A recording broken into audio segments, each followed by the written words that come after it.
Now, more than 1,000 inmates are being given early release from prisons in England and Wales today as part of the government's policy to ease overcrowding. It follows an earlier release of around 1,700 prisoners last month. Today, around 1,100 more inmates are due to be freed. That's because eligibility for early release has been expanded to include inmates serving sentences of 5 years or more. Well, this comes as the government launches a sentencing review that will consider tougher non-custodial punishments. Well, Andrew Neilson is from the Howard League for Penal Reform. He joins us now from our London newsroom. Morning to you. Is this the right approach? Is it going to work? Good morning. Yes, I think it is the right approach. It's far from ideal, obviously. Emergency measures, early release, it's not what a new government would want to be doing. But the government inherited a very serious problem in prisons, both a capacity crisis, literally running out of cells, but also what has been in the news, but perhaps less prominently for many, many months, years in fact, which is the state of the prisons, the pressure that overcrowding puts on them in terms of violence, drugs, and a lack of rehabilitation taking place. You mentioned rehabilitation. Are people ready to be released from prison early? I hope you understand what I mean by that in terms of what happens to them when they are in prison. Are they now at the point where they're ready to go back into society? Well, as I say, this is a far from ideal situation because for some people they won't be ready. The exigencies of freeing up the prison space means that this is a relatively blunt tool. But what we hope is the fact that the announcement was actually made in July that this would take place. The second tranche of people are only now getting early release in October.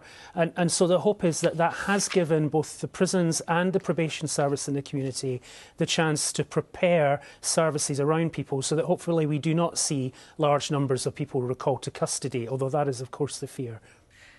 We know, don't we, that more than 8,000 people in England and Wales, 12% of prison leavers were released from custody straight into rough sleeping last year. That's an increase on the previous year. So will prison leavers who are coming out of prison at the moment be more at risk because of that, of reoffending?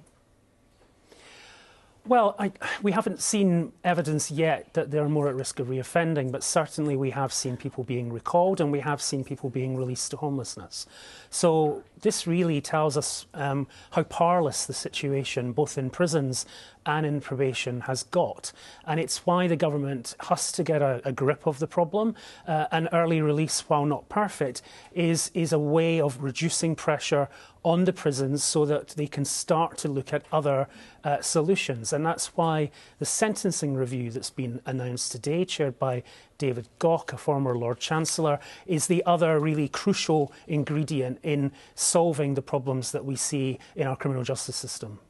Is there a chance, though, that the space that is created by these early releases is now just whittled away by recalls?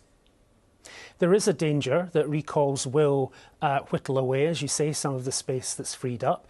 I would still anticipate that space will be freed up, however, enough for prisons to get on top of the issues that they currently face. Prison population in England and Wales is climbing again. It went over 87,000 last week.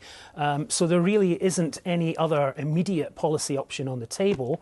The next big question is what happens in the future, because this only buys the government some time. By this time next year, if not sooner, they'll be facing the same issues again. But this particular emergency measure, that will have been exhausted. They will need to be looking at other things. And that's why, as I say, the sentencing review is so important. Andrew Neilson, Director of Campaigns from the Howard League for Penal Reforms. Thank you very much indeed for your time this morning. Thank you. Thank you.